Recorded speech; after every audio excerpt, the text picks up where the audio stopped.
بسم اللہ الرحمن الرحیم۔ شروع اللہ کے نام سے جو سب پر مہربان ہے، بہت مہربان ہے۔ وَلَقَدْ آتَيْنَا دَاوُودَ وَسُلَيْمَانَ عِلْمًا وَقَالَ الْحَمْدُ لِلَّهِ الَّذِي فَضَّلَنَا عَلَى كَثِيرٍ مِّنْ عِبَادِهِ الْمُؤْمِنِينَ۔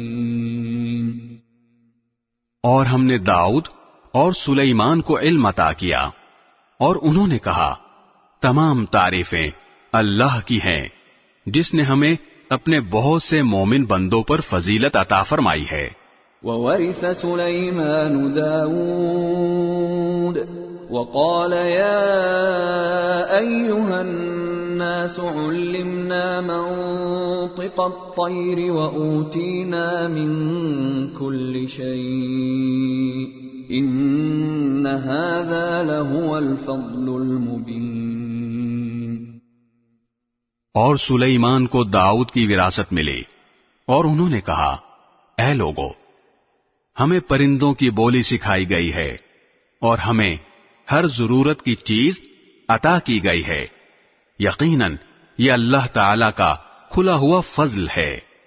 وَحُشِرَ لِسُلَيْمَانَ جُنُودُهُ مِنَ الْجِنِّ وَالْإِنسِ وَالطَّيْرِ فَهُمْ يُوزَعُونَ۔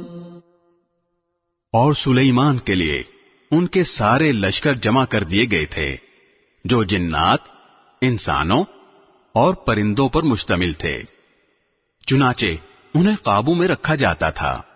حَتَّى إِذَا أَتَوْا عَلَى وَادِ النَّمْلِ قَالَتْ نَمْلَةٌ يَا أَيُّهَا النَّمْلُ ادْخُلُوا مَسَاكِنَكُمْ لَا يَحْطِمَنَّكُمْ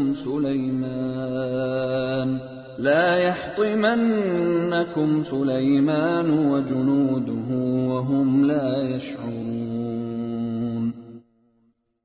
یہاں تک کہ ایک دن جب یہ سب چونٹیوں کی وادی میں پہنچے تو ایک چونٹی نے کہا، چونٹیوں اپنے اپنے گھروں میں گھس جاؤ، کہیں ایسا نہ ہو کہ سلیمان اور ان کا لشکر تمہیں پیس ڈالے اور انہیں پتہ بھی نہ چلے۔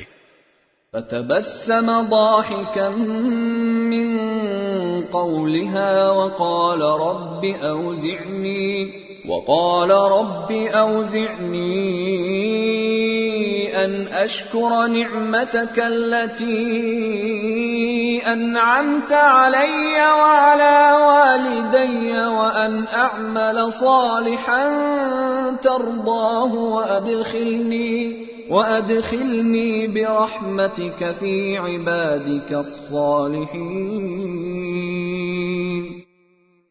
اس کی بات پر سلیمان مسکرا کر ہنسے اور کہنے لگے، میرے پروردگار، مجھے اس بات کا پابند بنا دیجئے کہ میں آپ کی ان نعمتوں کا شکر ادا کروں جو آپ نے مجھے اور میرے والدین کو عطا فرمائی ہیں، اور وہ نیک عمل کروں جو آپ کو پسند ہو، اور اپنی رحمت سے مجھے اپنے نیک بندوں میں شامل فرما لیجئے۔ وَتَفَقَّدَ الطَّيْرَ فَقَالَ مَا لِيَ لَا أَرَى الْهُدْهُدَ أَمْ كَانَ مِنَ الْغَائِبِينَ۔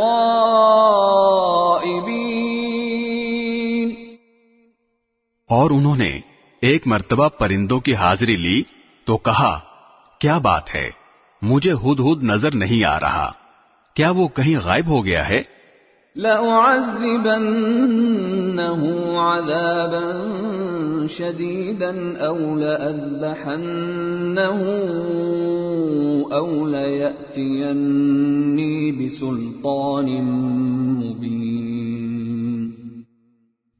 میں اسے سخت سزا دوں گا یا اسے ذبح کر ڈالوں گا، الا یہ کہ وہ میرے سامنے کوئی واضح وجہ پیش کرے۔ فَمَكَثَ غَيْرَ بَعِيدٍ فَقَالَ أَحَطتُ بِمَا لَمْ تُحِطْ بِهِ وَجِئْتُكَ مِنْ سَبَإٍ بِنَبَإٍ يَقِينٍ۔ پھر ہدہد نے زیادہ دیر نہیں لگائی اور آ کر کہا کہ میں نے ایسی معلومات حاصل کی ہیں جن کا آپ کو علم نہیں ہے، اور میں ملک سبا سے آپ کے پاس ایک یقینی خبر لے کر آیا ہوں۔ انی وجدت امرأة تملكهم وأوتيت من كل شيء ولها عرش عظيم۔ میں نے وہاں ایک عورت کو پایا جو ان لوگوں پر بادشاہت کر رہی ہے، اور اس کو ہر طرح کا ساز و سامان دیا گیا ہے، اور اس کا ایک شاندار تخت بھی ہے۔ وجدتها وقومها يسجدون للشمس من دون الله وزين لهم الشيطان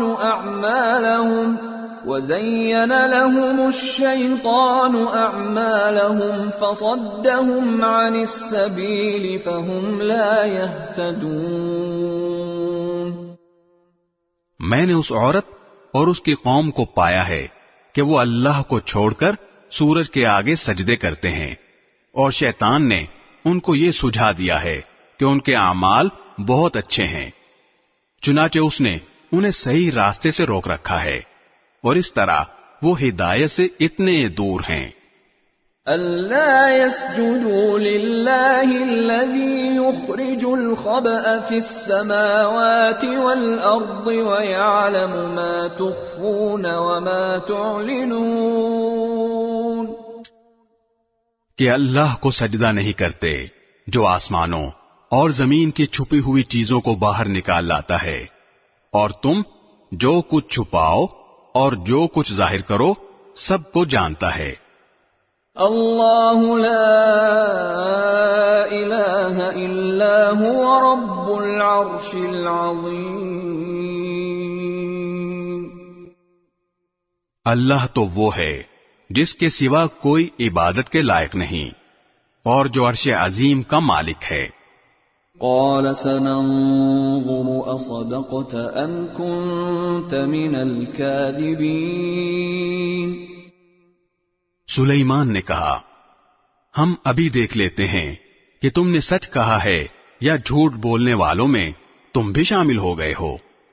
اذهب بكتابي هذا فألقه إليهم ثم تول عنهم فانظر ماذا يرجعون۔ میرا یہ خط لے کر جاؤ اور ان کے پاس ڈال دینا، پھر الگ ہٹ جانا اور دیکھنا کہ وہ جواب میں کیا کرتے ہیں۔ قالت يا أيها الملأ إني ألقي إلي كتاب كريم۔ چنانچہ ہدہد نے ایسا ہی کیا، اور ملکہ نے اپنے درباریوں سے کہا، قوم کے سرداروں، میرے سامنے ایک باوقار خط ڈالا گیا ہے۔ إنه من سليمان وإنه بسم الله الرحمن الرحيم۔ وہ سلیمان کی طرف سے آیا ہے، اور وہ اللہ کے نام سے شروع کیا گیا ہے جو رحمان و رحیم ہے۔ ألا تعلوا علي وأتوني مسلمين۔ اس میں لکھا ہے کہ میرے مقابلے میں سرکشی نہ کرو اور میرے پاس تابعدار بن کر چلے آؤ۔